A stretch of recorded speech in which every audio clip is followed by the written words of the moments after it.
जब चुनाव खत्म हुए उसके बाद से कहीं ना कहीं निरंतर, और चुनाव के दौरान भी, चुनाव से पहले भी, मुझे याद है जब पापा अस्पताल में भी थे तो उस वक्त भी कई बार कुछ लोगों द्वारा और जनता दल यूनाइटेड के द्वारा खास तौर पर मेरी पार्टी लोक जनशक्ति पार्टी को तोड़ने का प्रयास निरंतर तब भी किया जा रहा था। मुझे याद है कि मेरी शायद पापा की जब आखिरी बार बात पार्टी के कुछ नेताओं से हुई थी जब वो आईसीयू में थे, तो उस वक्त भी जब उनकी बात हुई तो उन्होंने इसी बात को कहा कि क्यों मीडिया में इस तरीके की भ्रामक खबरें आती हैं। उनकी चाचा से भी बात हुई, चाचा को भी उन्होंने इसी बात के बारे में कहा कि क्यों बार बार ये खबरें आती हैं कि भाई पार्टी टूट रही है, पार्टी अलग हो रही है, इस तरह की जानकारी क्यों आती है। बट बहरहाल निरंतर एक लंबे समय से एक बात स्पष्ट थी कि पार्टी में कुछ लोग जो संघर्ष के रास्ते पर चलने के लिए तैयार नहीं थे, जो चाहते थे कि भैया हम लोग कंफर्टेबल पॉलिटिक्स में रहें, कि चलिए जो हो रहा है ठीक है, होता रहे, ऐसे ही गठबंधन है, ठीक गठबंधन है, लड़ेंगे जीतेंगे। और हकीकत है, मैं इस बात को मैं झुठला नहीं रहा हूं कि अगर जनता दल यूनाइटेड, लोक जनशक्ति पार्टी, भारतीय जनता पार्टी, तीनों दल अगर साथ मिलकर बिहार में विधानसभा का चुनाव लड़ते तो हम लोग का एक तरफा, जिस तरीके से लोकसभा में हम लोग 40 में से 39 सीटें हम लोग जीते, विधानसभा में भी हम लोग का परिणाम उसी तरीके से आता। पर उसके लिए मुझे नतमस्तक होना पड़ता मौजूदा मुख्यमंत्री नीतीश कुमार जी के सामने, उसके लिए मुझे समझौता करना पड़ता अपनी नीतियों से। अब मैंने Bihar first, Bihari first vision document जो पूरे बिहार में हम लोगों ने घूमकर हर एक जिले, हर एक प्रखंड में जाकर वहां के लोगों से सुझाव लेकर जो हम लोगों ने तैयार किया था, उसको सम्मिलित करने से साफ इनकार कर दिया गया। किसी भी गठबंधन में एक नॉर्मल प्रैक्टिस रहा है कि आप कॉमन मिनिमम प्रोग्राम आप ड्राफ्ट करते हैं, साझा न्यूनतम कार्यक्रम के हिसाब से सरकार चलती। राष्ट्रीय कार्यकारिणी की बैठक बुलाई वर्चुअल मीडियम से, और उसमें क्योंकि पार्टी में अनुशासन कायम रहे ये जिम्मेदारी भी मेरी है।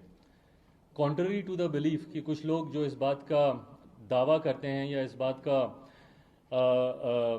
को कहने की कोशिश कर रहे हैं कि अब चिराग पासवान लोक जनशक्ति पार्टी के राष्ट्रीय अध्यक्ष नहीं रहे, उन्हें हम लोगों ने राष्ट्रीय अध्यक्ष से हटा दिया। मैं आप सबके माध्यम से पार्टी के संविधान की जानकारी संक्षेप में आप लोग के समक्ष रखना चाहता हूं। मेरे साथ पार्टी के संविधान के निर्माताओं में से जो अहम भूमिका निभाने वाले पार्टी के हमारे सेक्रेटरी जनरल जनाब अब्दुल खालिक साहब मौजूद हैं, AK वाजपेयी साहब मौजूद हैं, जिन्होंने लीगली इस संविधान को ड्राफ्ट करने में एक अहम भूमिका निभाई है। तो संविधान के अनुसार जो ये दावे किए जा रहे हैं, जिस तरीके से कहा जा रहा है कि नहीं उनको हमने राष्ट्रीय अध्यक्ष के पद से हम लोगों ने उनको हटा दिया, या फिर पार्लियामेंट में संसदीय दल का नेता बनना। भाई अगर आप मुझे कहते तो मैं खुशी खुशी में आपको बनाता संसदीय दल का नेता, मुझे कोई उसमें दिक्कत नहीं थी। मैं तो चाहता हूं कि भैया आप आएँ और पार्टी की भूमिका बढ़ चढ़ कर निभाएं। मैं चाहता हूं कि सदन में ज़्यादा से ज़्यादा हर एक विषय पर पापा ने जिस तरीके से विश्वास करके, जिस तरीके से संसदीय बोर्ड ने मुझ पर विश्वास रख के मुझे संसदीय दल का नेता बनाया था, मुझे खुशी है कि हर उस मुद्दे पर, धारा 370 की बात हो, ट्रिपल तलाक की बात हो, जितने भी राम मंदिर की बात हो, जितने भी ऐसे मुद्दे हैं, निरंतर मजबूती से मैं सदन में अपनी बातों को मैं रखता रहा। मैं चाहूँगा कि भविष्य में भी ये रहे। बहरहाल पर जिस तरीके से उनको लीडर, उनको चुना गया, ये प्रक्रिया संवैधानिक तरीके से, और संवैधानिक तरीके से मैं राष्ट्र के संविधान की नहीं, मैं पार्टी के, लोक जनशक्ति पार्टी के संविधान की मैं बात कर रहा हूँ, संवैधानिक तरीके से ये प्रक्रिया गलत है। पार्टी में पार्टी का leader of the house parliament में या विधानसभा में या विधान परिषद में कौन होगा, इस बात का निर्णय सिर्फ और सिर्फ पार्लियामेंट्री बोर्ड ले सकता है। And in absence of parliamentary board, ये पूरी की पूरी power resides in the hand of the national president. राष्ट्रीय अध्यक्ष के पास ये पूरी पावर है इस बात को चुनने की।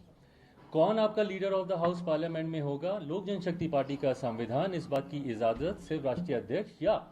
संसदीय बोर्ड के पास है।